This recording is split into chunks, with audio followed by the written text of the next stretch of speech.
5 minutes, until the nursing exam doors slam shut for good. Naomi Carter grips her test voucher like a lifeline. The center glitters just 50 yards ahead, her one narrow exit from poverty. Then the street goes wrong. A black Mercedes is twisted around a hydrant, steam ghosting upward. Inside, a stylish pregnant woman slumps against a deflated airbag, blood slicking her cheek. "Help my baby!" Naomi freezes, heart punching. Two choices bloom like knives: run to the test or run toward the bleeding. The woman's belly heaves, hard and rhythmic. 7 months at least, and somehow alone in the projects. Why here? Phones rise like shields, faces glow with rubberneck hunger. Nobody moves. The woman's breathing turns ragged, eyes glassy. Naomi recognizes the storm, signs she crammed for, dreamed about, trained to stop. 2 minutes left. Ticket or life. Naomi looks from the paper to the woman and hears her own voice answer. "Hold on." She drops, knees to pavement, commitment roaring louder than fear. Her future against 2 fragile lives. Naomi slides a hand under the woman's neck, checks carotid, counts breaths. "Stay with me. What's your name?" "Helena," the woman whispers, voice shredded. "Helena Ashcroft." Naomi steadies her own panic. "Your baby's moving strong. We need a hospital now." She wrenches off her denim jacket, folds it, and presses firm over the scalp laceration.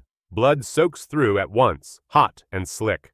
Sirens thread the air. The world narrows to pulse, pressure, breath, and will. "Don't leave me," Helena pleads, fingers locking around Naomi's wrist. When the ambulance brakes, scream. "I'm right here." Naomi climbs into the rig, without another thought. "I've got clinical training. I can help." The city becomes streaks and echoing intersections. Vital signs chirp. Prayers whisper through clenched teeth. Helena's pressure spikes, numbers skidding toward disaster. Classic preeclampsia primed to crush mother and baby. Naomi squares her shoulders. If skill and courage can buy minutes, she will spend both and more. She's slipping. A paramedic barks as Helena's eyes roll white and her breath staggers. Naomi pivots Helena onto her left side, hip propped, legs slightly raised. "Relieve the vena cava, keep placental flow," she says, voice calm because it must be. The medic blinks. "How do you?" "Nursing student," Naomi answers, not looking up. "I was supposed to sit for boards today." Helena's eyelids flutter. Air steadies. A fetal thump crackles through the monitor like a vow refusing to be broken. At Metro General, a storm of scrubs engulfs Helena's gurney. Before they push her through the swinging doors, Helena squeezes Naomi's palm and slips in a card, edges embossed. "I won't forget," she breathes. "I promise." Naomi's hands shake once the doors swallow the woman and the tiny heartbeat she protected. Outside, the ride home is a cold fishbowl of neon and doubt. In Naomi's fist, the card burns with possibility she doesn't dare name. The exam clock has already buried her chance. The bus coughs Naomi back into her block, a forest of concrete where dreams go thin. She turns the card in the dull hallway light, Helena Ashcroft, Ashcroft Health Foundation, an address that might as well be on the moon. Her phone erupts, 17 missed calls. Family, all of them. Stale elevator, broken again. She takes the stairs, past chipped paint and stale weed, past neighbors who mark time by shift changes and sirens. Apartment 3B smells like bleach, coffee, and hope on fumes. Her mother, Lydia, still in hospital scrubs, sits at the dinged kitchen table under a bulb that buzzes. Naomi's brother Darius, text open in a math book, watches her like a verdict. "How'd it go?" Lydia asks, hope trembling. Naomi's silence answers. "You didn't take it." Darius's book snaps shut like a trap. "Tell me you didn't throw away 4 years for a stranger." "She was 7 months along," Naomi says. "Complications, paramedics. She and the baby would have died." The room sways. Lydia laces her fingers over Naomi's, squeeze steady, voice low. "You did right, baby." Naomi stares at the peeling laminate. "Did I?" Next exam's 18 months out. Numbers unspool. Rent due, late fees rising, medications for Grandma Ruth. The math is a guillotine. Without a nurse's salary, eviction creeps close. Darius stands so fast, the chair bites tile. Was it worth it? Some rich lady who'll never think of you again. The business card in Naomi's pocket turns to lead. Later, the couch pulls out with a groan. Sirens weep 2 streets over. The oxygen concentrator hums from Grandma Ruth's room, a mechanical lullaby marking the price of time. Naomi's thumb hovers over her phone. She types Helena's name. Images flood, step and repeat galas, ribbon cuttings, photo ops beside a tall, silver-haired man labeled Victor Ashcroft. Tech billionaire, philanthropist, a billionaire's wife. Naomi huffs a laugh without humor. She traded her future to save someone who can buy futures wholesale. But in the ambulance, Helena hadn't been a headline. She'd been a mother gripping Naomi's wrist like a rope in white water. Naomi flips the card, reading the engraved promise until letters blur. I won't forget. Rich people promise a lot, deliver less. Still, in Helena's frightened eyes, something had looked unguarded, real. The neighborhood murmurs outside, bass lines, kids playing tag in stairwells, someone hawking Lucy's. Naomi closes her eyes and tries not to picture a door closing forever on everything she worked for. Morning drags its feet. Naomi ties her shoes with hands that ache and heads to work anyway. Double shift, lined like dominoes. Back at Metro General, same building where last night's heroism began, she cleans rooms that once felt like a future and now feel like penance. Actual nurses blur past, scrub tops bright, stethoscopes swinging, purpose in every step. That should be her. Would be, if fate hadn't demanded a toll she paid without flinching. Carter, Trauma 3 needs a mop, the supervisor calls. Trauma Bay 3 is a pollock of dried blood. Naomi moves with practiced efficiency. A surgeon's voice cuts through. Internal bleed, hypotensive, 2 units ONEG now. Naomi's hands keep swiping, but her mind sketches different maps. Splenic rupture? Fast exam, left upper quadrant. She swallows the commentary. She's a janitor today. The attending sweeps by, notices a smear. You missed a spot.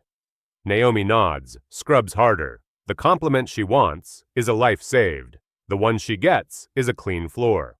The sun cooks the sidewalk as Naomi walks 12 blocks toward her second job. No bus this far, and gas is fantasy. Harbor Diner leans stubbornly at the corner, the kind of place that pours coffee, honest and dreams watered down. You're late, Ruby grunts from behind the grill, flipping burgers like coins. Hospital ran long, Naomi says. I don't pay for excuses. Table 6. Naomi ties her apron, scans the regulars, contractors, cabbies, weary souls, counting out crumpled dollars, her people. At table 6, an elderly man peering through thick lenses looks up as Naomi arrives. What's good, sweetheart? The coffee tells the truth, she says. Everything else won't kill you. He laughs, voice like gravel in a tumbler. Truth coffee, I'll take that. The afternoon becomes a blur of orders and plates balanced like performances. Naomi's feet scream a protest she ignores. By 8, Ruby counts the till. 63. 12 hours, $63. Naomi runs the math. The numbers bite back. Home is 3 flights of groaning stairs because the elevator died 6 months ago, and the landlord's promises stay dead too. Inside 3B, the air tastes like instant noodles and thin hope. Darius sits at the kitchen table, textbooks splayed like fallen leaves, pencil drumming. How much? Enough. Naomi pours tips onto the cracked counter, mostly coins, a few tired bills. Grandma. Mask helped, tanks low. Each oxygen tank runs $97. Insurance covers 60%. 38 left, Naomi counts, breath held. She slips into Grandma Ruth's room. The old woman sleeps in shallow waves, hair silver, hands stained with years of love. At 79, Ruth raised Naomi, while Lydia chased shifts. Now disease taxes every breath. How you doing, Grandma? Naomi whispers. Ruth's eyes flutter open, wicked humor still sparking. You a nurse yet? The question punches. Not yet, soon. Ruth nods once. World needs doers who care.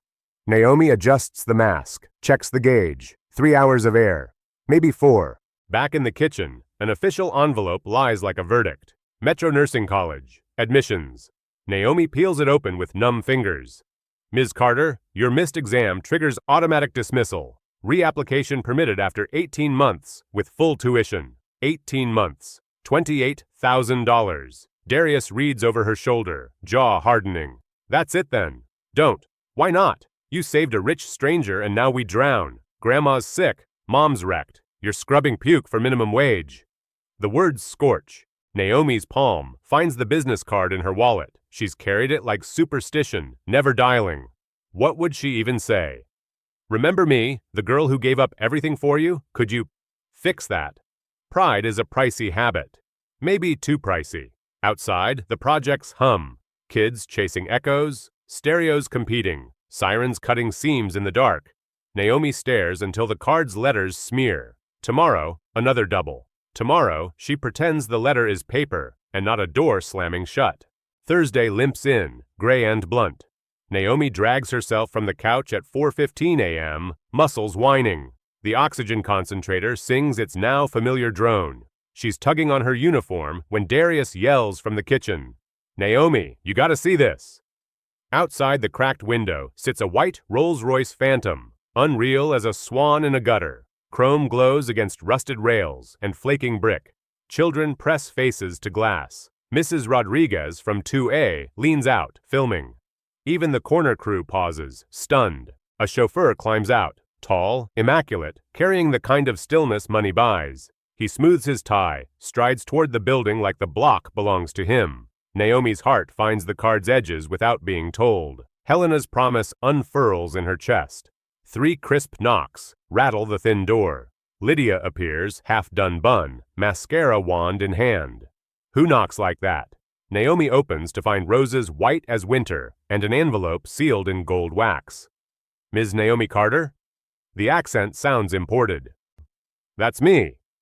From Mrs. Helena Ashcroft. She requests your presence this afternoon, if you're available. He hands over flowers, heavy as a baby, envelope heavier. I'll await your answer. Neighbors pretend to check mail that doesn't exist. Mrs. Johnson plants herself in her doorway, arms crossed, enjoying the show. Inside, Naomi breaks the seal, paper thick as a promise. Dearest Naomi, you saved my life and my son's. I keep my word. Lunch today at 2. Please say yes. Helena. P.S. Arthur is healthy. Lydia reads over Naomi's shoulder and points. Arthur. She named him Arthur. Darius snatches the letter, eyes raking the script. No way. Rich folks don't do this. They send fruit baskets and forget. Naomi remembers the ambulance, the fragile pulse, the terror, the gratitude that felt unscripted. It doesn't smell like charity. It smells like something else. She tells the chauffeur she needs 20 minutes. He nods like time rearranges for him.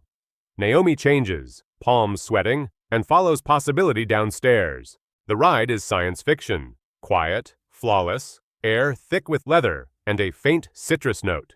The city sheds skin outside the bulletproof glass. Block by block, grit softens to granite planters. Windows climb larger. Hedges get ideas about geometry. At last, iron gates part. The Ashcroft estate rises like a museum that learned manners. White stone and sweeping steps. Windows cut to catch sunlight and hold it hostage. The circular drive could park Naomi's building with room for a fountain to gossip. Guards nod the car through. The chauffeur opens her door with a tiny bow that says training, not deference. Inside, rooms glow. Marble floors, oil paintings that watch you back, chandeliers throwing constellations. A maid leads Naomi through a corridor that smells like money and lemon polish. The garden explodes into roses, fountains, and gentle paths winding between sculptures that probably live insured lives. Beneath a white pavilion, beside a bassinet, sits Helena Ashcroft. Composed now, elegant, but her smile is unarmored. You came, Helena says, rising carefully. I wasn't sure you would. In the bassinet, a newborn sleeps like a secret. A rosy-cheeked boy, the smallest of victories, breathing softly. This is Arthur, Helena whispers, wonder threading every syllable. 3 weeks ago, he might not have reached this air. Naomi leans in. He's beautiful. He is, Helena says, eyes wet. And he's here because of you. The truth lands between them like a warm blanket. Gratitude with substance, not just shine. An elegant table waits beneath the pavilion, crystal throwing rainbows across linen so white it aches. As they settle, a tall, silver-haired man approaches, suit built like an argument you can't win easily. The husband, Victor Ashcroft, who appears in articles where zeros multiply. "So you're the young woman who saved my family." He offers his hand. "Victor." "Naomi," she says, palms drying on her skirt. His eyes measure and release. Helena touches Naomi's forearm gently. "Tell us about yourself, everything." Naomi's throat tightens. "I didn't sacrifice anything. I just did what people should do." Victor's voice is smooth, cooler. "People should," he says. 17 walked past. Only you stopped.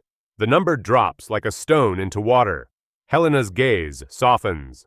"What happened wasn't just a crash. I had severe preeclampsia. It kills mothers and babies without immediate care." She doesn't need to finish. Naomi knows the statistics by heart. Victor's thumb glides across an iPad. "Your academic record, exceptional." "How, grand?" Naomi flinches. "How did you?" "We research before making significant decisions," Victor replies, tone easing. Top 5%. Dean's List. Professors who write like they mean it. Naomi swallows heat. They know her better than the board that banished her. "Why were you in my neighborhood?" Naomi asks, curiosity outpacing caution. Helena's poise trembles. "Visiting someone I lost, someone I hadn't faced in a while." Grief shadows her voice. "Doesn't change what matters. You were there when I needed saving." Victor sets the tablet aside. "We've discussed how to thank you appropriately." Naomi braces for a number. "Money's insufficient," Helena says, eyes bright with something like resolve. "We'd like to offer you a way back to the future you earned." Naomi blinks. "I don't follow." "Full scholarship to finish your nursing degree," Victor says plainly. "Housing, books, supplies, everything." Naomi's world tilts. "That's over 30 grand. "We spend that on mistakes," Victor says. "You saved what money can't buy." "I can't accept charity," Naomi blurts, too sharp. Helena and Victor exchange a private conversation with their eyes. "What if it wasn't charity?" Helena asks softly. "What if you earned it?" Naomi leans in despite herself. "How?" "Our foundation runs clinics, mobile units, emergency trainings," Victor says. "We need a coordinator who understands the communities we serve." "Part-time while you finish school," Helena adds. 20 hours, real responsibility, real pay. Naomi's pulse rockets. A job, a bridge, a lifeline. "Why me?" Naomi whispers, the question heavy and naked. Helena watches the bassinet as if truth sleeps inside it. 3 weeks ago, I was returning from identifying my first daughter's body, she says. Her name was Sarah, 23. Addiction took her. She lived not far from where you found me. The garden hushes. I was crying. I shouldn't have been driving. She shakes. I didn't care if I lived. Then you appeared. You saved me when I didn't want saving. Victor covers Helena's hand with his. This isn't charity, he says. It's alignment. You live our mission. Helena wipes her eyes, manages a teary smile. One condition, she says. Call me Helena. No Mrs. Ashcroft with fences around it. We're family now. Naomi looks from the garden to Arthur's sleeping face, to Helena's raw honesty, to the offered future. 3 weeks ago, she was nobody to them. Today, they're offering a way to become exactly who she dreamed of being. I don't know what to say, Naomi breathes. Helena leans forward, voice warm and daring. Say yes. Let us do for you what you did for us. Save a life. As if on cue, Arthur stirs, blinking solemnly at the light, perfect and improbable. Naomi hears herself before she decides. Yes. A whisper first, then stronger. Yes, I'll do it. Helena's grin could light a city block. Welcome to the family, Naomi Carter. Somewhere, the lock on an old door snaps open. 2 months redraw Naomi's maps. The new apartment near Metropolitan College is small, but sunlit. Windows that open, floors that don't sigh with secrets. The fridge hums with dignity and groceries. Every morning, she video calls home. Lydia appears in the old kitchen, now boasting reliable appliances. They paid your grandma's bills, Lydia says, eyes bright. All of them. She's getting real care. Darius leans into frame, tie crooked, grin shy. St. Augustine Prep, full scholarship. Naomi's throat closes. Gratitude hurts wonderfully. At school, professors greet her like a colleague in training. Her advisor, Dr. Martinez, surveys the plan. Emergency obstetrics, pediatrics, community health, ambitious, mid-semester. You ready? I've got catching up to do, Naomi says, tapping new textbooks that smell like uncut possibility. The Ashcroft Foundation requested you for practicum, Martinez says, impressed. Unprecedented. I did the right thing at the worst time, Naomi says. In afternoons, she clocks in at the Foundation's clinic, back in her old neighborhood, seeing it strangely, lovingly. Today, Naomi assists Dr. Brooks with prenatal checkups. On the table sits Mrs. Rodriguez from 2A, 5 months along, and scared stiff. Mija, Naomi from 3B? Her face brightens like a porch light. I heard about you and that rich lady. You're famous. Just lucky, Naomi says, tightening the cuff. Blood pressure's high but manageable. I'm 42, Mrs. Rodriguez whispers. Too old. You're perfect, Naomi smiles. We'll watch you both. Later, Naomi walks home through familiar streets that now feel possible. Evenings, Naomi eats with the Ashcrofts. Helena insisted on a weekly dinner. They share the bright breakfast nook overlooking roses. Arthur, nearly 4 months now, crows from his high chair, chubby fists grabbing the world. He lights up when you visit, Helena says. I think you're his favorite. Smart man, Naomi says, and Victor actually laughs. Yet tonight, he keeps silencing buzzing calls, uncharacteristic for their sacred family hour. Helena notices first. What's wrong? Victor's jaw tightens. A reporter's been sniffing around. Marcus Reed.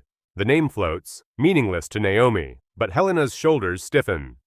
He's back, she murmurs. He never stopped, Victor answers. Naomi tucks the unease away, counts blessings louder. She throws herself into coursework and clinic hours. Patient satisfaction spikes. People trust her because she speaks their language, because she shows up like they do, with sleeves rolled and intentions honest. You saved someone from our building, a teen tells her after bandaging a cut.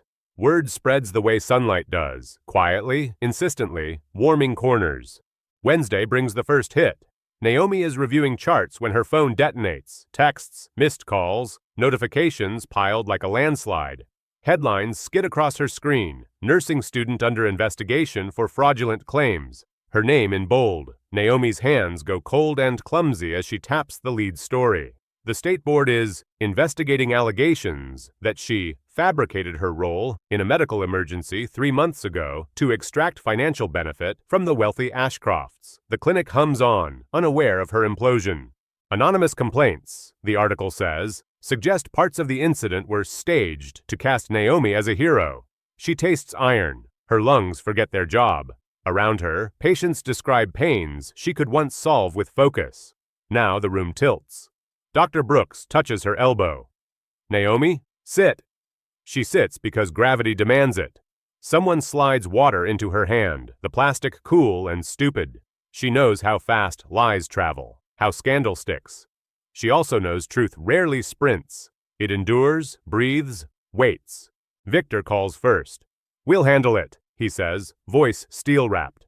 Our footage, witnesses, paramedic reports, all of it speaks. But people will decide before they see. Naomi whispers, throat scraped raw. Helena texts seconds later. Come home. Naomi doesn't move. The clinic needs her, and hiding tastes like guilt. She makes it through the afternoon, inside a storm of glares that aren't there, and whispers she imagines. When she finally heads out, cameras bloom like fungus near the curb. Naomi, over here. She slips past questions, sharp as fishhooks, and ducks into the waiting sedan. The Ashcroft driver nods once, a wall closing. At the estate, the garden feels too bright, the fountain too cheerful. Helena meets Naomi at the door and pulls her into a hug without ceremony. I hate this part of the world, Helena says into Naomi's hair, the part that eats girls like you for breakfast. Victor is already at the dining table, laptop open. Evidence unfurling like a war room. We have dash cam from the rig, exterior security footage, EMT statements, timestamps, Victor says, fingers a blur. Naomi watches her worst hour replay in small boxes, the warped car, the jacket pressed to a wound, her face set and scared. Public release? She asks. Carefully, Victor answers. We'll file with the board first. Simultaneously, we'll share a clear statement and a short, verifiable clip. Helena squeezes Naomi's hand. We told you we wouldn't forget. We won't let them erase you. Naomi nods, but fear has its own spine. The internet is a furnace that rarely cares what burns. That night, she lies awake in the spare room the Ashcrofts insisted she use when things get loud. Sleep flickers and fails. She replays the ambulance, left lateral tilt, airway, pressure, like a prayer. She replays the moment she said yes to a life bigger than the block. She replays the look people wear when they think you took a shortcut. Morning arrives too bright, impatient. At school, whispers chase her into lecture. Dr. Martinez pauses mid-sentence when he catches Naomi's face. After class, his office is a harbor. I've seen the preliminary facts, he says, steady. Standing with you? Thank you. Finish your rotations. Keep your notes immaculate. This will pass, and when it does, you'll still need to chart vitals. She laughs once, grateful for the ordinary. Outside, a student she doesn't know smirks at her phone. Naomi's name bright in cruel fonts. Naomi keeps walking. Back at the clinic, Mrs. Rodriguez sits, hands folded over her belly, worry humming. Mija, I saw the news. People talk trash when their own lives taste sour. Naomi smiles thinly. How you feeling? Like a bus backed up twice. We'll make sure that bus uses turn signals. They share a laugh that's more medicine than joke. Naomi measures, listens, charts. The numbers matter. So does the hand she squeezes at the end. Truth might limp, but it still arrives. That evening, dinner is quiet. Arthur gurgles, drool on his fist, as if politics is for people still learning to sit up.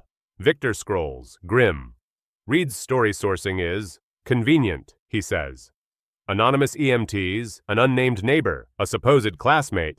We can name 20 real ones, Helena counters. Then we will, Victor says. We'll let evidence speak and keep our tone clean. Helena turns to Naomi. You don't owe the mob your pain. You owe your patients your steadiness. Naomi nods. Center found. The next morning, Victor's legal team files with the board. Sworn EMT statements, dashcam video, hospital intake logs, Naomi's original clinical notes from that day. A measured public statement follows. Fact-heavy, threat-free. They release a short clip. Naomi bracing Helena, repositioning, explaining calmly. The clip is boring, which is its power. Some corners of the internet yawn and move on. Others dig in their heels. Staged, someone screams under a burner name. Naomi logs off. You can't reason with vapor. The board acknowledges receipt. Investigation ongoing. Reed posts a follow-up implying cover-ups. The outrage machine hums, happily self-fueling. Naomi returns to the work that doesn't clap. Bandages, blood pressures, baby heartbeats that thud like future drums. Between patients, she drinks water and breathes like a lung is a muscle you can train. Dr. Brooks claps her shoulder. You're good in the storm. Storms where practice counts, Naomi says. She smiles at a toddler chewing a sticker. Not all witnesses carry cameras. That night, Naomi finds Lydia on video call, face lined with worry and pride. I told folks at the hospital the truth, Lydia says. Some nodded, some didn't. People love gossip. It's cheaper than groceries. Darius leans in, chin high. I told the dude at school, who mouthed off to keep our family's name out his mouth. He shut up. Naomi laughs, tears itching. Don't fight. Didn't need to. Grandma Ruth's voice croaks from off-screen. Tell them to come mop my floor instead. Everyone cracks. Naomi sleeps finally. In her dream, the exam hall reopens, and the proctor smiles like a friend. She wakes to sunlight and a cluster of messages from classmates. Quiet support, the kind that doesn't help algorithms. In lab, she nails a simulation. Preeclampsia scenario, of course. Every intervention like muscle memory. Dr. Martinez signs her eval with a comment that makes her throat close. Calm in crisis, compassion on cue. Afterward, Naomi visits the NICU window and watches Arthur blink like a tiny philosopher. On Friday, Helena invites Naomi to the Foundation's community board meeting. Folding chairs in a school gym, a table of free fruit, flyers in English and Spanish. The room smells like floor wax and second chances. Naomi presents a simple plan: blood pressure screenings at churches and barber shops, prenatal classes with childcare, transportation vouchers to prenatal appointments. People nod, ask better questions, suggest better locations. Ownership grows from the floor. Victor watches, surprised into pride. Helena just beams, hand over her heart. Afterward, an elderly man from Naomi's block clasps her hand. "You came back better," he says. "Don't let them make you leave." She promises nothing and everything. Outside, the evening leans lavender. Naomi walks past the hydrant where the Mercedes once screamed, now quiet. A kid has chalked a hopscotch around it, life insisting on joy. Naomi pauses and smiles. When a storm tries to rename you, sometimes the street itself remembers who you were, who you are, and writes it down. Monday, the board requests a formal interview. Victor's team coaches Naomi through the facts she already lives. Short sentences, one lawyer says. "I'm not auditioning for TV," Naomi answers. "Good," the lawyer says, almost smiling. In the room, questions click like metronomes. Naomi recounts times, positions, steps, decisions. She doesn't embellish. She doesn't apologize. She breathes, answers, pauses, repeats. When it's over, the lead investigator nods once, a human gesture slipping through the protocol seam. "Thank you, Ms. Carter." Outside, Naomi exhales, shaky and clean. Helena hugs her. Victor tucks phone away. "Whatever happens next," he says, "we keep working." "Always," Naomi says. Back at the clinic, Mrs. Rodriguez waddles in with a smile. "I brought you empanadas. For strength." Naomi laughs, moved. "My favorite medicine." They review her numbers, improving. Small wins matter because they add up, like interest. After closing, Naomi wipes down exam rooms and whispers a quiet thank you to the stubborn fluorescent lights. Reed's third piece drops Wednesday. More insinuation wearing a trench coat of questions. Naomi learns to stop reading at paragraph 2. A rival outlet publishes a counter, verifiable records, timelines, interviews with neighbors who actually saw the crash. The internet splits into camps, and then forgets for a few hours when a celebrity does something louder. Naomi keeps charting. In class, she volunteers answers with the same steady voice she used in the ambulance. Confidence grows, not from applause, but rehearsal. On Thursday, the clinic hosts a prenatal circle. 10 women gather, bellies round like promises, swapping fears in English and Spanish. Naomi leads breathing exercises and laughs through awkward moments. She explains signs of preeclampsia with respect, not doom. Come in if something feels wrong. You're not overreacting, you're protecting. Afterward, they linger for tea. One teenager asks if nurses can be from the projects. "We'd be lost without you," Naomi says.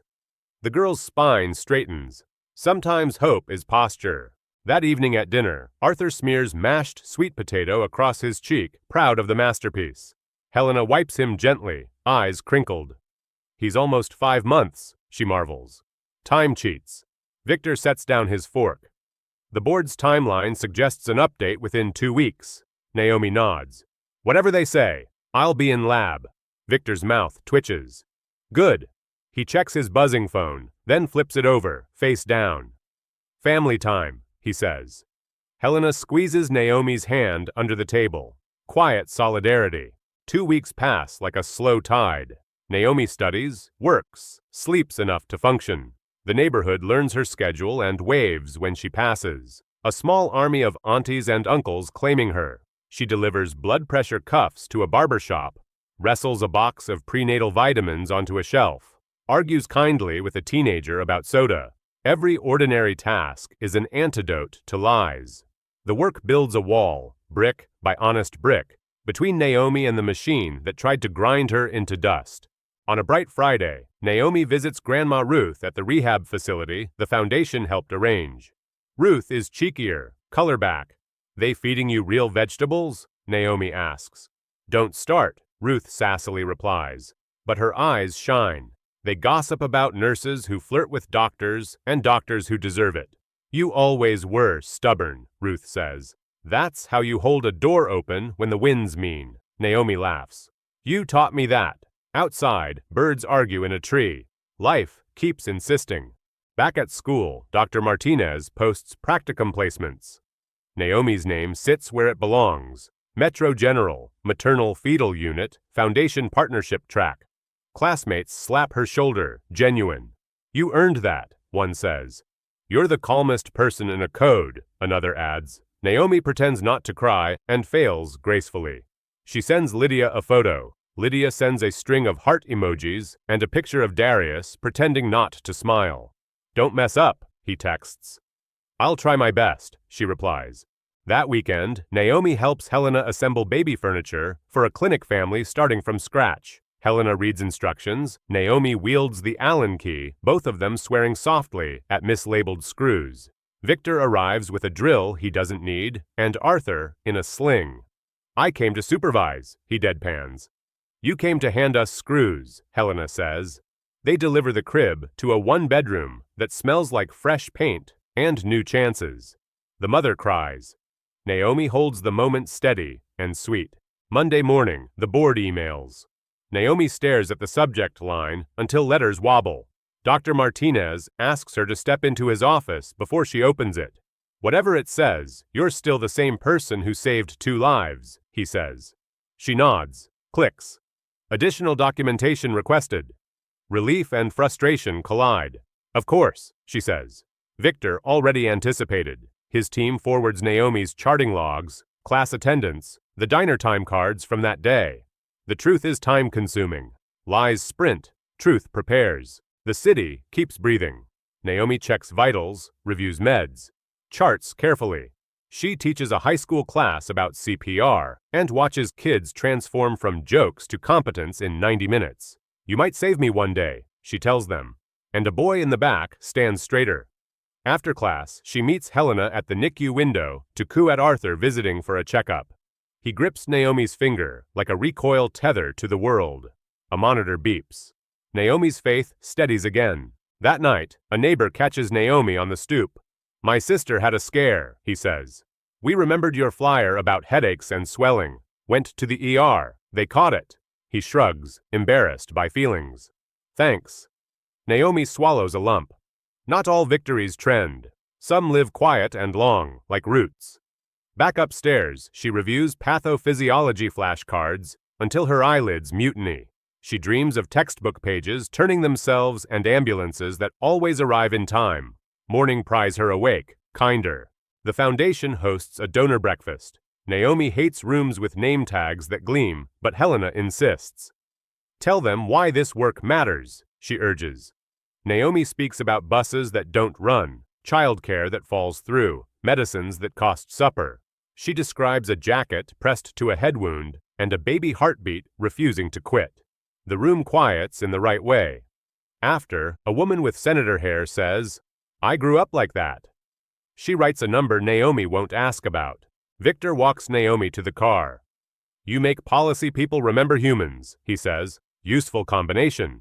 Naomi laughs. Put it on my resume. His phone buzzes. He glances, frowns, pockets it, unanswered. Later, he says. Family lunch. They drive to the estate, where Arthur has discovered his toes and the meaning of joy. Helena plays peekaboo like it's a full-time job. For 1 hour, the world behaves. Then, Victor's phone buzzes again. He silences it. Helena arches a brow. He shrugs, guilty. After dessert, Victor clears his throat. The board's final review is nearing. Helena reaches across to squeeze Naomi's fingers. Whatever they write in their letter, they didn't find you in that street, she says. Naomi smiles, chin trembling. She heads back to her apartment, decides to study, decides instead to scrub the bathroom grout, then finally sits with her notes. The phone vibrates once. Unknown number. She doesn't answer. Another unknown call follows. She lets them both dissolve into silence. Morning arrives with a sky the color of wet concrete. Naomi opens the clinic early, sets out pamphlets, warms the BP cuffs in her hands, so first readings aren't cruel. Dr. Brooks arrives, whistling. 10 minutes later, a volunteer bursts in. Have you seen Channel 7? Naomi's stomach drops before her eyes do. On the mounted TV, a banner screams, "Nursing student under investigation for fraudulent claims." Again. An anchor repeats the lies with fresh makeup. Anonymous sources double down with recycled venom. Her phone explodes on cue. Friends, strangers, numbers that look like trouble. Naomi grips the counter until the laminate digs crescents into her palm. She swallows air. Work first, she tells herself, and means it. Blood pressure, height, weight, questions, answers. By noon, she's numb, a useful state. Then her phone buzzes differently, Victor's custom tone. She answers. His voice is thin with anger held tight. Reed's new piece names you directly. He implies you staged the scene. Naomi closes her eyes, counting. She clicks the story open, because hiding never helped her breathe. The article blares her name like a siren. Naomi Carter, 24, is under formal review by the State Nursing Board after allegations surfaced that she exaggerated and possibly orchestrated her role in a roadside medical event months ago to secure financial gain from the affluent Ashcroft family. Her vision tunnels. The next paragraph is worse. Anonymous complaints assert elements were staged to cast Carter as a hero. The room tilts, patient voices blurring. The complainant claims Naomi violated protocol by intervening without licensure, endangering lives. Dr. Brooks appears at her cubicle, jaw tight. Naomi, my office. The room feels funereal, State Board letterhead bright and merciless on his desk. They're opening a full inquiry, he says softly. Effective immediately, you're suspended from clinical duties. No patients, no charting. This is absurd. I saved Helena's life. I know. But formal complaints trigger process. Naomi stares at the notice, fury and fear trading places in her chest. Who'd file this? She asks, already knowing.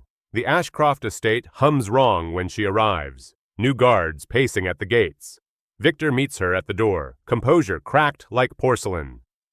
We were expecting you. He ushers her into the study. Shadowed wood, leather spines, silent portraits. Helena sits by the window, Arthur sleeping against her shoulder. She looks older by years since morning. Marcus Reed, Victor says flatly. A former friend. Naomi's pulse spikes. Of course it's him. Of course. Friend? Naomi glances between them. Helena's voice is smoke thin. He proposed 15 years ago. I chose Victor. He never forgave either of us. Victor taps his laptop. News footage blooms. A handsome man in his 50s addresses cameras outside the nursing board, tailored confidence and calculating eyes. He's circled us for years, Victor says, probing for a seam, anywhere to pry. Why me? Naomi whispers. Helena's gaze blurs. Because we love you like family. Hurt you, hurt us. You're the lever he needed. On screen, Reed performs outrage. The Ashcroft Foundation claims community service, but it's self-dealing. Tax perks, PR, and now paying off a desperate student. He smiles for the microphones. This investigation will expose their charity for what it is. Naomi's phone buzzes. Darius. Saw the news. This is what happens when you trust rich folks. Come home. Victor exhales. There's more. He flips to spreadsheets and contracts. Naomi leans closer, the numbers reading like an indictment, with profits in bold. Reed's been buying emergency care contracts citywide, Victor says. He wants to privatize first response. Premium rates for what we fund free. Helena adds quietly, if he stains our foundation, he inherits our government contracts. Millions shift columns on the screen like weather. So I'm collateral, Naomi breathes. You're the key, Victor corrects. If he brands you a fraud, he guts our credibility. The math lands hard. Patients, vaccines, prenatal visits, elders choosing pills or dinner. What evidence? Naomi demands, bracing. Victor's mouth hardens. Intersection footage vanished. Traffic cams malfunctioned that day. The EMTs were rotated to new stations. Helena's tone turns bitter. Someone tidied the scene. Witnesses saw it, Naomi argues. People from my block. Victor winces. Reed's attorneys will smear them. Unreliable, criminal, coachable, for cash. Naomi sees faces. Mrs. Rodriguez. Teens filming. Laborers in torn neon vests. In Reed's polished world, testimony from the margins is noise. The hearing's next week, Victor says. Worst case, criminal referral. Criminal? Naomi's voice scrapes. Possible charges: unlicensed practice, fraud, endangering a patient, Victor says. Potential jail time, permanent bar from healthcare. Helena shifts Arthur, movements deliberate, protective. We will not let that happen. Naomi meets her eyes. How? Victor's answer lacks steel. We're working several angles. That evening, Naomi walks her old block. News vans clog curbs. Reporters fish for sound bites. Neighbors watch the show with arms folded, judgment and loyalty trading glances like cards. From her second-floor window, a glowing pregnant Mrs. Rodriguez waves. Mija, don't listen to TV. We know what you did. Warmth helps, but doubt slides in on quiet feet as Naomi climbs to 3B. What if she missed something that day? What if inexperience nearly broke what she meant to fix? Inside, her family's faces are grave. Lydia doesn't hug. She issues orders. Pack a bag. You're moving back. This thing with the Ashcrofts, enough. Darius is already doom-scrolling. Laptop tuned to her name. Oh, they're saying prison, he mutters. Prison? For Naomi? Lydia's voice cracks, then sharpens. You saved a rich woman who's letting you twist. Naomi flinches. Helena and Victor love me. Love doesn't pay attorneys, Darius says. Love doesn't sway boards. Through thin walls, neighbors argue her case. Champion, liar, both. The projects have turned into a trial with no judge. Naomi's phone lights. Helena. Don't lose faith. We're family. Family protects family. Naomi stares at the city lights, wondering if love outruns power. 3 days before the hearing, Naomi camps in the Ashcrofts' library, buried in filings and headlines. Her eyes burn from sleeplessness. Helena enters quietly with Arthur and coffee. You haven't eaten, she murmurs, setting down sandwiches. Hard to be hungry with prison on the table, Naomi says, voice hollow. Maybe I plead, say I overstated things. Take a deal. Absolutely not, Victor snaps, striding in with a tablet. That would canonize his lie. Naomi rubs her temples. What if I did mess up? Stop, Helena says, sitting beside her. You saved us. That's not a narrative. That's a medical fact. Victor pulls a chair close, eyes lit with a flinty resolve Naomi hasn't seen. I've been digging in to read, he says. Want to see? He opens financials. 3 months ago, he bought controlling interest in Metro Medical Services, the state's largest private ambulance outfit. Naomi's stomach drops. So, if we fall, he collects our contracts. Victor's smile turns arctic. $15 million a year. For care, we offer free. Helena's mouth hardens. So it's the oldest story. Money. Victor keeps scrolling. Here's the curveball. The complaint against you landed the day after the crash hit a tiny local blotter. Naomi straightens. The day after? How'd he get detail? Victor's eyes spark. Exactly. How do you draft a specific complaint unless you've been watching? A cold ribbon slides down Naomi's spine. You think he's been tracking your family? Helena's voice trembles. Desperate men do desperate things. Victor changes windows. We hired a PI. Grainy clips tile the screen. Read meeting city officials, slipping envelopes over lunch, nursing board members, a hospital middle manager, timestamps, locations. He's been buying access, Naomi breathes. Victor fast forwards. And this, from the morning you crashed. Reed's car idles 3 blocks from the intersection. Timestamp 7:43 a.m., 20 minutes before impact. He was there, Helena whispers. Not coincidental, Victor says. He was following you. The room goes still. Arthur babbles, oblivious. Naomi's voice is ash. You think he engineered it? Not a staged collision, Victor says carefully. But conditions, confusing detours, lane closures, ill-placed signage. He knew you'd be wrecked after visiting Sarah. Helena's hands tighten. He wanted me harmed. Naomi exhales, understanding the grim calculus. But when I intervened, his opening narrowed, so now he has to destroy me to finish the job. Exactly, Victor says, closing the tablet. Question is, how do we prove the scaffold he built? Helena's answer is flint. The same way we prove anything. Records. The hospital files, Helena says. Dr. Maria Martinez was the attending. She documented everything. My vitals, timestamps, interventions done pre-hospital. Charts don't lie, Naomi whispers. Victor's phone pings. Also, our PI pulled the original 911 audio. He looks up. The dispatcher remembered your call, said you relayed precise obstetric red flags and positioning. Recordings are retained 7 years, Helena adds. Admissible. A pilot light of hope flickers in Naomi's chest. Then we fight. We fight, Helena echoes. Victor nods. And we gather more. Reed's arrogance leaves footprints, Victor says, ticking items off. Bank wires, burner phones that aren't truly burned, car transponders. If he orchestrated this smear, we'll surface his trail. Naomi swallows. What do you need from me? Helena takes her hand. Trust us, and get ready to tell the plain, unpretty truth in every room that asks. Naomi admits, I'm scared. Victor's grin is wolfish. Good. Fear keeps you sharp. We'll need you razor sharp to cut Marcus Reed down to actual size. The nursing board hearing hums like a beehive bottled.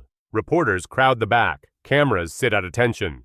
Naomi faces 5 unsmiling board members, fingers laced to hide their tremor. Across the aisle, Marcus Reed radiates practiced dominance. A bespoke suit, 3 lawyers, a smirk that doesn't crack. The chair, Dr. Adrian Hendricks, gavels. We convene to examine allegations that Ms. Carter practiced medicine without authorization and engaged in fraud. Mr. Reed, as complainant, you may proceed. He rises, theatrically grateful. Aoi, what we have, Reed begins, pacing, is a novice inserting herself into a high-risk scene for personal gain. Slides appear, Naomi's transcript, highlighted student, unfinished licensure. She diagnosed, repositioned, monitored, a suite of actions requiring oversight. Naomi's stomach dips. He continues. Within days, she accepted extraordinary benefits. Tuition, housing, paid roll, over 50,000. Murmurs ripple. The story he paints is simple. Perform heroism, collect reward. Hendricks's gaze cools. Ms. Carter, your response. Naomi stands. I saved a mother and her child. Without a license. Reed glides in, violating state practice law. I used basic assessment and first aid, Naomi says. You named preeclampsia, he cuts, made positioning decisions, tracked vitals, medical judgment. Several board members exchange uneasy looks. Hendricks interjects. Mr. Reed, evidence supporting the fraud claim? He signals counsel. A thick folder appears. Financial flows from the Ashcrofts to Ms. Carter commenced immediately after the incident. Before any needs assessment, suspicious, suggestive of prearrangement. Naomi feels the room lean away. Additionally, Reed says, professional sources question her account. EMTs report Mrs. Ashcroft as stable, not teetering on catastrophe. Naomi blurts, those medics were transferred, conveniently inaccessible. Reed's smile is winter. Indeed, witnesses vanish. The Ashcrofts wield influence. Hendricks checks the clock. Further? One last piece. Reed says smoothly. Traffic cam footage vanished within 24 hours, erased by someone with resources. The insinuation hangs like smoke. The rich cleaned their mess. Hendricks turns. Ms. Carter, any supporting evidence? Naomi's mouth goes dry. This is the hinge. I do, she says, voice steadier than she feels. The hearing room doors burst open. Victor strides in. Helena follows. Arthur dozing against lace. With them, Dr. Maria Martinez from Metro General, and a woman Naomi doesn't recognize, wire-bound portfolio underarm. Apologies, Victor says lightly. Traffic. Reed's confidence blinks. This is irregular, he protests. They have no standing. Helena's tone is velvet with steel. As the supposed victim, I do. Hendricks hesitates, then nods. We'll hear Mrs. Ashcroft. Reed's counsel rises. Objection, unsworn. Then we'll swear them, Hendricks says. Oaths administered. Helena takes the chair, Arthur sighing in sleep. 3 months ago, I was dying. My son was dying, she says, voice level. Naomi Carter saved both of us. Reed's attorney objects. Hearsay. Dr. Martinez steps forward. Medical fact, she says, producing a thick file. I'm the attending who received Mrs. Ashcroft. The room leans toward the truth's center. Mrs. Ashcroft arrived in severe preeclampsia crisis. Blood pressure 180/120, proteinuria, signs of placental compromise. Dr. Martinez reads. Pre-hospital documentation notes left lateral positioning and airway support consistent with trained intervention. Without rapid measures, both patients were minutes from irretrievable harm. Read shifts, attempting neutrality. Records are interpretive. Victor gestures to the unknown woman. Jennifer Walsh, forensic accountant, he says. Reed's color fades. Fishing expedition, his lawyer hisses. Show the board, Victor says. Walsh taps her tablet. 3 months ago, Walsh begins, projecting clean graphics. Mr. Reed acquired controlling interest in Metro Medical Services, the city's largest private ambulance firm. If the Ashcroft Foundation's emergency contracts collapse, projected annual profit to Mr. Reed, $15 million. Gasps. Further, she continues, financial analysis reveals payments totaling $47,000 to city officials in 6 months, including 2 nursing board members. Hendricks stiffens. That's a grave charge. With grave proof, Walsh says, displaying receipts, accounts, call logs. The room turns. Reed vaults to his feet. This is outrageous. I filed a legitimate complaint. Helena's eyes flash. Based on what insight? You weren't there. Victor flips to a media timeline. Your filing predates any substantive coverage by days, he says. So how'd you know the particulars? Reed gropes. I read posts. There weren't posts, Victor replies, voice smooth as a blade. Silence hardens. Dr. Martinez lifts a slim recorder. One more item, the original 911 audio. A hush falls like snowfall before the drop.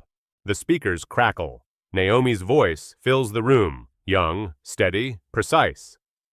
Ambulance needed immediately. Pregnant woman approximately 28 weeks. Signs of severe preeclampsia. Headache, visual changes, right upper quadrant pain.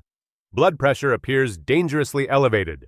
Left lateral tilt in progress to support utero-placental flow. Airway clear. She answers questions briskly, professional under pressure. When the recording clicks off, the room erupts. Reporters calling, counsel conferring, whispers multiplying. Hendricks gavels. Order. She turns a measured, flinty gaze on Reed. Mr. Reed, Hendricks says, it appears this complaint was lodged in bad faith. We'll recommend referral for investigation, bribery, conspiracy. Reed's face heats to plum. You can't prove. We can, Victor says calmly. Bank trails, car logs, security footage of you tailing my wife for weeks. Following? Hendricks asks. Helena's voice is ice. I visited my eldest daughter, Sarah, weekly. He knew my route, my grief. The crash conditions weren't random. The wave breaks. The room understands the angle of the knife. Hendricks shifts to Naomi, expression transformed. Ms. Carter, this board owes you an apology. Your care was appropriate and brave. She glances at counsel, then back. Further, we recommend immediate reinstatement, expedited testing eligibility, and commendation for exemplary action under duress. Applause cracks the spell. Helena laughs through tears, Arthur startles, then beams. Reed slumps. His attorneys gather papers like retreat flags. Reporters swarm the aisle. Naomi barely hears the questions. She feels Helena's arms, Arthur's fist curling around her finger. Ah, I told you, Helena whispers into Naomi's hair. Family protects family. The cameras catch their embrace, but not the promise stitched underneath. We keep telling the truth, even when it's slower. Weeks slingshot forward. Naomi sits for her boards, hand steady as she fills ovals. She passes, no fireworks, just relief like warm rain. The foundation announces a renewed clinic expansion. Reed disappears into statements from counsel and doors that close behind investigators. The city exhales, a little less cynical for a moment. 6 months later, Metropolitan's auditorium glitters. Accelerated cohort graduation. Naomi stands at the podium in crisp whites, gold honor cord, bright as a new lane. Class of 2024, she begins, voice even. We chose work that asks for everything, mind, heart, spine. In the front row, Helena glows, Arthur chubby and clapping. Victor looks like joy learned his face. Behind them, Lydia dabs tears. Darius grins like a co-conspirator. And Grandma Ruth, cancer-free 3 months, smiles like an answered prayer found a chair. Textbooks taught anatomy and pharmacology, Naomi says. Life taught me something sterner, that dignity's not a perk, it's standard of care. The audience leans in. Many know her story in outline. Fewer know the weight it carried. Applause rolls like a tide. After, the Ashcrofts host a small garden celebration, under the same pavilion where a terrified newborn once slept safe. Victor lifts a glass. To Naomi, the Ashcroft Foundation's new director of emergency medical services. Naomi blinks. Director, I thought staff nurse. Helena laughs, bouncing Arthur. The board voted unanimously. Victor shrugs. You've been leading for months. Patient satisfaction at the clinic tops the state. Maternal complications in target zips down 40%. Naomi studies the man who once assessed her like risk, now meeting her like kin. Helena's grin goes sly. Arthur needs his big sister close. K. He babbles, reaching. His first perfect word lands in Naomi's arms. She holds him, feeling the sturdy promise of a life she nearly lost. Evening deepens. The fountain keeps its gentle gossip. True wealth, Helena says, soft and sure, is measured by the lives you lift. The phrase, once a sentence in a garden, is now etched in brass at the foundation entrance and repeated like liturgy in meetings that move money toward mercy. Naomi rocks Arthur and hums Grandma Ruth's stubborn lullaby. 6 months ago, she scrubbed floors in the same hospital where she now rounds. Tomorrow, she'll oversee mobile units, rolling into neighborhoods that remember her name. 5 years turn pages. Dr. Naomi Carter, degree stitched to her coat and ground into her bones, stands outside Metropolitan as a new class races toward exams. The sidewalk where her life forked looks smaller. The choice never does. A young Latina, ticket-clutched, stops at the crosswalk. Across the street, an old man spills groceries, sprawling in slow shock. Drivers hesitate. Pedestrians pretend busyness. The girl looks at the doors, then the man, then the doors. Naomi walks over, voice low and kind. Oh, name? Maria Santos. I'm late for my boards. Naomi nods. I stood here once, had to decide between my future and a stranger's present. Maria squints, recognition sparking. You're Dr. Carter, from the Ashcroft clinics. I am? Naomi smiles. Listen close. True wealth's not what you stack for yourself. It's whose breath you steady. Maria looks at the fallen man and tears her ticket neatly in half. She runs toward him. Naomi texts Helena. Found our next scholarship. Some cycles deserve repetition. Some kindnesses echo loud enough to bend policy. Some seconds pry a city open. If this story softened something in you, share it. Our work needs witnesses who do more than watch. Leave the cheap cynicism to men who move envelopes at lunch. We'll keep choosing the messier math, where 2 small lives equal more than 15 million tidy dollars. Reality stings. That's why we say it out loud. Voices that refuse varnish make rooms safer for the truth to sit down. At Black Voices Uncut, we try to carry what others drop. Context, accountability, warmth with teeth. If you value that, tap like, add your perspective, subscribe. Tell us where you stepped in instead of scrolling by. Stories like Naomi's aren't fairy tales. They are floor plans. The next time your day forks, remember a frightened mother, a left lateral tilt, a heartbeat that refused to quit, and a student who understood protocols are only alive if compassion powers them. Keep going. Keep choosing. Keep human. Reed clicks to a fresh slide, savoring the moment. Observe the timeline, he says. Benefits flowing to Ms. Carter within days. Tuition, housing, wages. No documented needs assessment, no neutral oversight. That's not philanthropy, that's quid pro quo. A low murmur ripples across the gallery. Naomi keeps her hands folded, nails biting her palm. Hendricks peers over her glasses. Mr. Reed, facts, not flourishes. He smiles. Facts are all I brought. He doesn't see Helena's jaw set like tempered glass. All, patterns obvious, Reed continues, voice silk over steel. Orchestrate a moment, amplify a myth, cash the reward. If this board tolerates it, you invite every unlicensed novice to play hero. A lawyer behind him nods like a metronome. Naomi breathes through the sting. She remembers Arthur's heartbeat on the rig, the way fear yielded to procedure. Hendricks lifts a hand. Enough grandstanding. We'll weigh admissible material.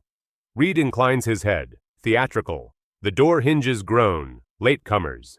Cameras crane. Victor strides in, tie askew like he ran the stairs and didn't care. Helena follows, Arthur asleep against lace. Behind them, Dr. Maria Martinez in hospital blues and a woman with a slim tablet, Jennifer Walsh. Reed's smile chips at the edges. Chair, Victor says calmly. We apologize for the delay. Hendricks frowns, then gestures. We'll hear relevant testimony. Reed's counsel. Objection. Hendricks. Overruled. Sit. Naomi's pulse steadies. The story she's been living finally brought its own receipts. Sworn in, Helena takes the chair. 3 months ago, I was in crisis, severe preeclampsia. I felt the room dimming, pressure like a vice. She nods toward Naomi. She recognized it. She repositioned me, protected my airway, stayed until the rig doors closed. Reed's attorney pops up. Speculation. Dr. Martinez steps forward, holding charts. Not speculation, documentation. I received Mrs. Ashcroft. Her levels screamed catastrophe. Pre-hospital interventions matched OB triage protocol. Someone competent bought minutes.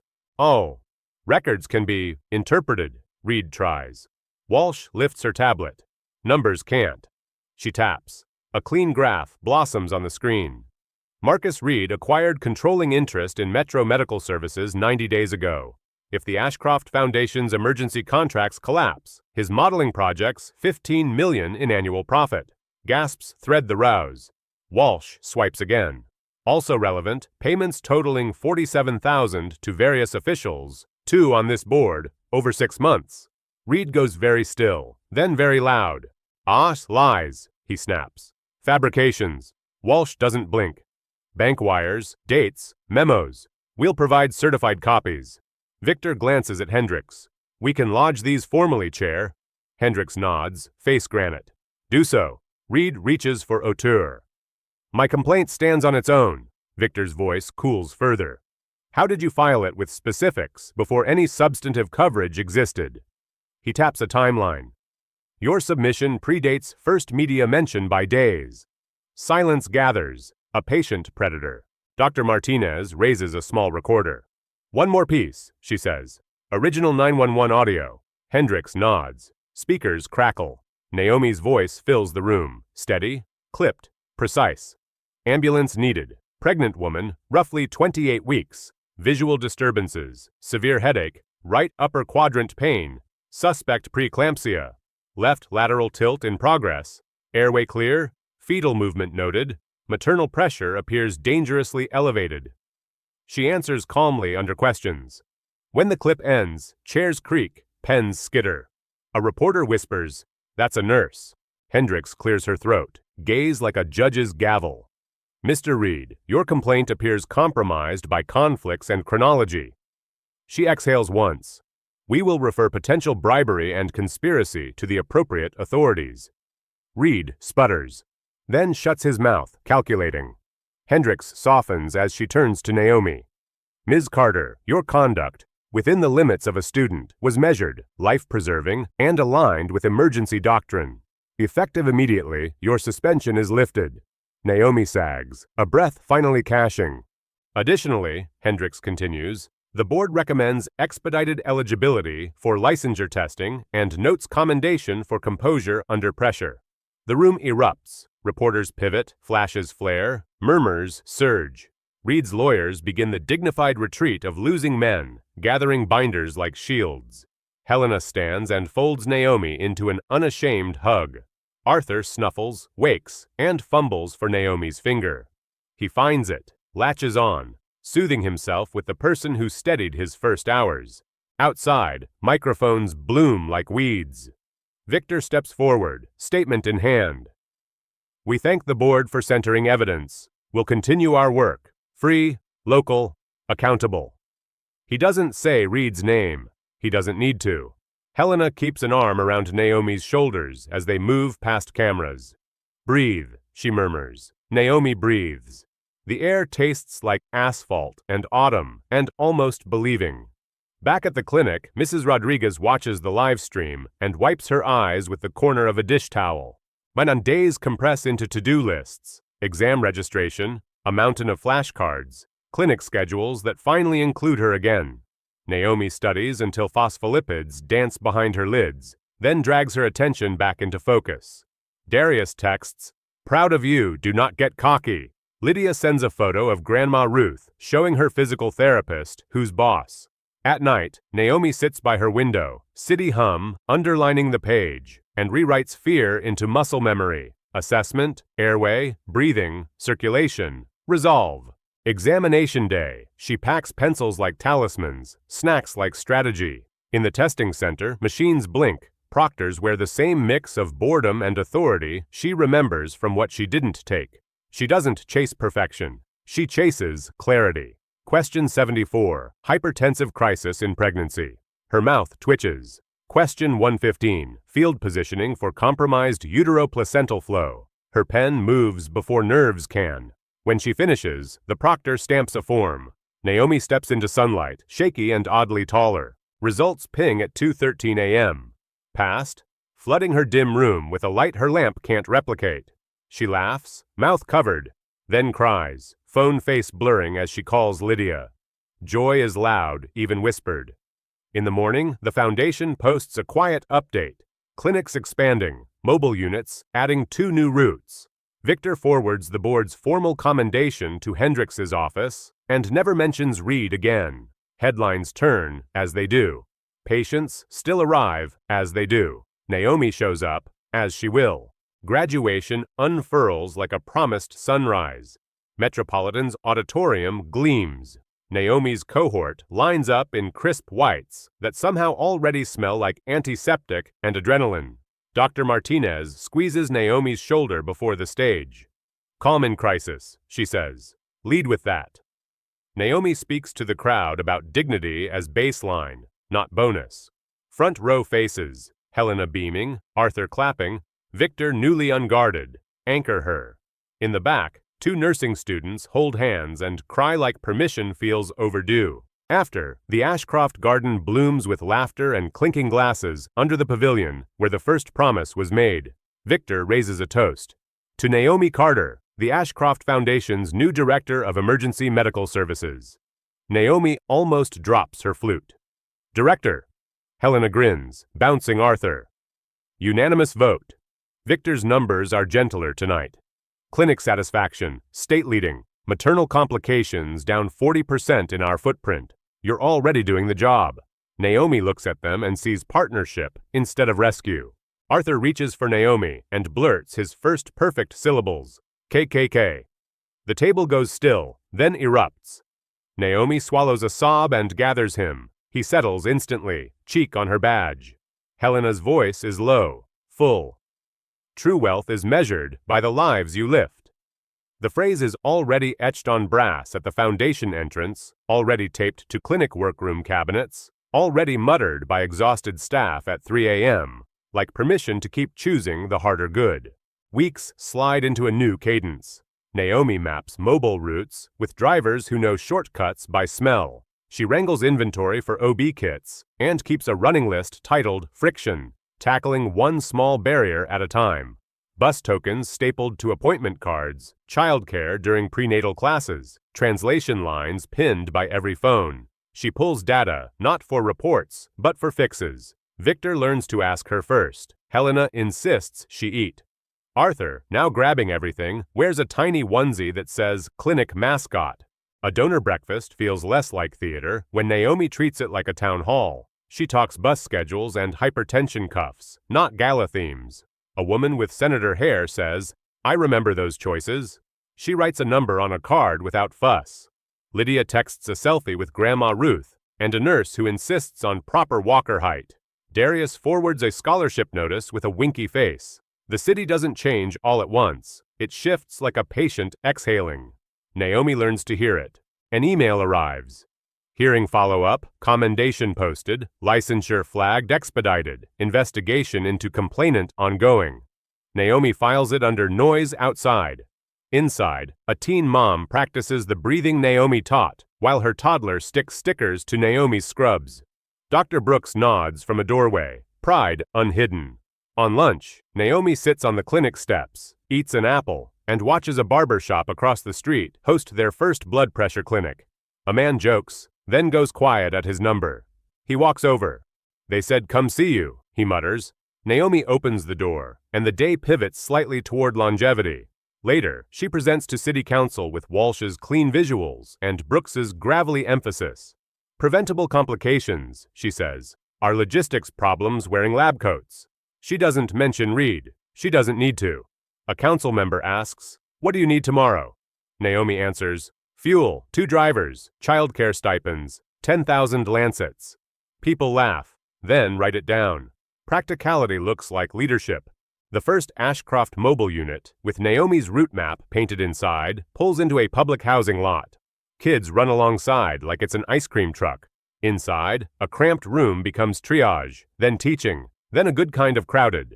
Mrs. Rodriguez waddles in later, radiant, hands on lower back. "Ready?" Naomi asks. "Ready." Hours blur. A healthy cry splits the fatigue. Naomi steps back, lets the doctor catch, holds the mother's gaze steady. Not all victories trend. Some live loud, right where they're needed. A letter arrives with a seal Naomi didn't expect to see again. Hendricks writes plainly, "On review, board apologizes for distress caused. We've submitted complaints for 2 members. We commend your adherence to ethical boundaries while acting within community aid expectations." Naomi emails thank yous and files it under institutional amends. She prints one line, ethical boundaries, tapes it inside the clinic's supply closet. It's a reminder, bravery isn't breaking rules. It's holding lines when storms taunt you to move them. 6 months settle into memory like a scar that no longer aches. Graduation photos multiply on counters. The foundation's lobby plaque, "True wealth is measured by the lives you lift," gleams under morning sun. Victor catches Naomi after rounds. "Board wants you to present outcomes next month," he says. "Bring receipts and stories." Helena adds, "Bring Arthur, he's part of the brand." Arthur, gummy grinning, slaps Naomi's badge. Naomi laughs and promises to keep telling the slow, unfancy truth. Process, people, patience. The auditorium smells like sweat, flowers, and accomplishment. Naomi steps to the podium for the keynote she never planned to give. "We chose a profession that takes," she says, and gives back a different currency. She nods toward the cluster of families in the front, Lydia, Darius, Grandma Ruth in a corsage, Helena with Arthur bouncing her scarf, Victor actually relaxed. Naomi talks about protocols as love in uniform. She doesn't embellish. She doesn't apologize. She lets the work be the argument. In the garden afterward, under the same pavilion, Victor raises his glass again. "To Director Carter," he says, "whose spreadsheets make auditors cry and whose waiting rooms feel like home." Naomi groans. Everyone laughs. Helena kisses Arthur's curls. "You keep us honest," she tells Naomi. "You keep us efficient," Victor adds. "You keep me busy," Naomi says to Arthur, who responds with "Cake K" and a fistful of Naomi's hair. It hurts perfectly. Joy often does, arriving with sharp edges and proof. Naomi tours the new mobile unit bay. Drivers teach her how they label sockets so nothing goes missing in the dark. An EMT named Carla shows her the lucky clamp that saved 3 bleeding lines. Naomi makes a note to budget for superstition. On a cracked basketball court, she co-leads a prenatal group with snacks and child watch. "I'm 42, a woman says. "So am I," another replies. They pass blood pressure cuffs like microphones. Naomi watches fear soften in small, measurable increments. Back at the clinic, a teenager lingers after a CPR class. "My mom's scared to come," he says. She thinks she'll get judged. Naomi hands him 2 appointment cards, both with bus vouchers paper-clipped. "Tell her we judge missed opportunities, not people," she says. He grins despite himself. Later, Naomi stands at the hydrant where everything bent. Someone has chalked a hopscotch ladder around it again. She steps onto square one just to hear the scuff. The street remembers, like she does. At a city health summit, Naomi presents outcomes without confetti. Zip codes aren't diagnoses, she says. They're design problems. She shows maps, then faces. Council members nod. One asks about scale. Don't scale ghosts, Naomi replies. Scale relationships. It lands better than she expected. Victor, watching from the back, sends a one-word text, nailed. Helena replies to both, lunch. Arthur adds 16 emojis in a row. The group chat is honest chaos, which is to say, family. A quiet afternoon detonates with sirens, a factory fire, multiple smoke inhalations. The mobile unit becomes an extra pair of lungs for the neighborhood. Naomi triages at the curb, voice steady. Sat her down, mask on, small sips. Dr. Brooks materializes like a weathered guardian. Hours pulse. Later, soot-laced and spent, Naomi leans against the rig and watches the sky purple. A man she sent to the ER waves from a taxi and thumps his chest. Breath buys gratitude most days. Late, Naomi video calls home. Lydia shows off a new calendar system taped to the fridge. Darius brags about differential equations he swears she'd ace. Grandma Ruth demands updated photos of Arthur. That boy needs a haircut, she decrees.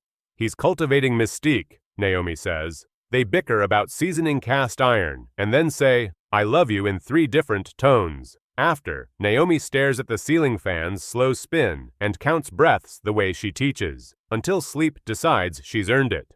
Months run by in work shoes. Naomi trains 3 new community health workers, all from the neighborhoods the unit serves. She gives them the talk Dr. Martinez gave her. Calm wins codes. She pairs it with the one she wrote herself. Respect is the cheapest intervention with the highest return. They nod, they make mistakes. They get better. Naomi writes a note card that reads, assume courage, and tapes it where everyone can see. Sometimes the reminder is for her. Evening, Helena and Victor host board members at the pavilion. No spotlight speeches, just paper plates, spreadsheets, and Arthur's cereal puffs scattered like confetti. Naomi presents outcomes with Walsh's graphs. Fewer emergency C-sections, more prenatal visits made, blood pressures trending down. We're not saving anyone, she says. We're removing tripwires and adding bridges. Funders ask reasonable questions. Volunteers sign up for less glamorous shifts. The sunset does its job without applause. The work keeps moving regardless. On Naomi's desk sits a stack of thank you notes drawn in crayon, stick figure moms with giant hearts, a baby rendered as a son.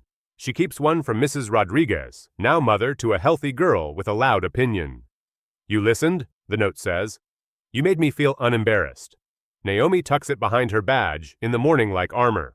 When a system forgets what it's for, stories remind it out loud. She reads one between meetings. It recalibrates the day. 5 years turn into a daily practice of enough. Dr. Naomi Carter stands outside Metropolitan, remembering the version of herself who almost ran past a bleeding stranger. Students rush by with the same mix of terror and caffeine. Across the way, an elder trips, groceries scattering. Traffic hesitates, people consider. A young Latina, Maria Santos, clutches her ticket. Naomi steps beside her. I stood here once, she says gently. Recognition sparks. You're Dr. Carter. Naomi nods. True wealth is whose breath you steady. Maria looks from the doors to the elder and tears her ticket cleanly in half. She sprints. Naomi texts Helena, found our next scholarship recipient. Helena replies with a cascade of exclamation points and Arthur's 13-year-old commentary. Tell her we've got snacks. Naomi kneels to gather fallen oranges with the man who fell. You okay? Now I am, he huffs. The moment is small enough to miss. It still shifts the street's balance a degree toward decent. A camera crew later asks Naomi for a quote. She doesn't say the polished line. She says, I got lucky with timing and training. That's it. Build systems that make luck less necessary. It doesn't trend. She's fine with that. In the clinic, a mom brings in a toddler who refuses everything except crackers and the stethoscope. Naomi lets him listen to his own giggles. He chooses water afterward. Sometimes health is negotiated through play, not lectures. Back at the pavilion, Victor practices being simply a dad, not a donor, coaching Arthur through a science project that involves a volcano and a creative definition of controlled eruption. Helena laughs so hard she cries when foam hits Victor's loafers. Naomi ducks, then declares the experiment a success in variables explored. They eat spaghetti on real plates and paper towels. Work threads through, yes, but family holds the loom.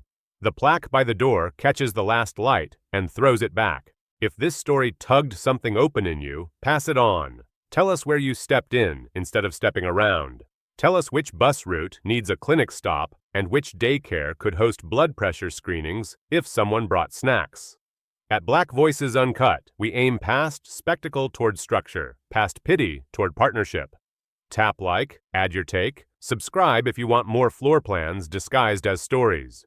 Unfiltered truth is heavy. Carrying it together makes it shareable. Reality isn't always kind, and truth rarely arrives dressed for TV. That's exactly why we keep telling it. Messy, human, verified. If our work helps you see the hinge where your day could open, say so. If it made you angry in a way that moves you, even better. Every steady breath, every rerouted bus token, every jacket pressed to a wound, this is wealth redistributed as care. Add your voice, add your hands. The room gets safer each time another truth walks in. Lesson 1. When minutes matter, compassion outruns credentials. Naomi stood 50 yards from her exam, her ticket out, yet turned toward a bleeding mother and a tiny heartbeat. Many of us know that fork in the road, we've lived it. She chose service, steadied breath, and kept life from slipping away. Lesson 2. Truth walks slower than gossip, but it arrives with receipts. Smears came, cameras circled, and bills piled up. Then documentation, witnesses, and that calm 911 tape cleared the fog. Communities, not headlines, carried her forward. The payoff wasn't glitter, it was clinics, scholarships, and a child who now calls her Cake K. Friends, if this story stirred something, tell me. When your day split, help a stranger or protect your plans. What did you do, and what did it cost or give back? Do you believe steady, neighbor-to-neighbor care can beat the loudness of lies? Or does real change require new rules and new leaders? Share one moment you stepped in, one habit you'd build into our clinics, and one question you still carry. Please like this video, leave a comment, and subscribe to my YouTube channel so more folks, especially elders and caregivers, can find practical tools, hopeful stories, and clear next steps.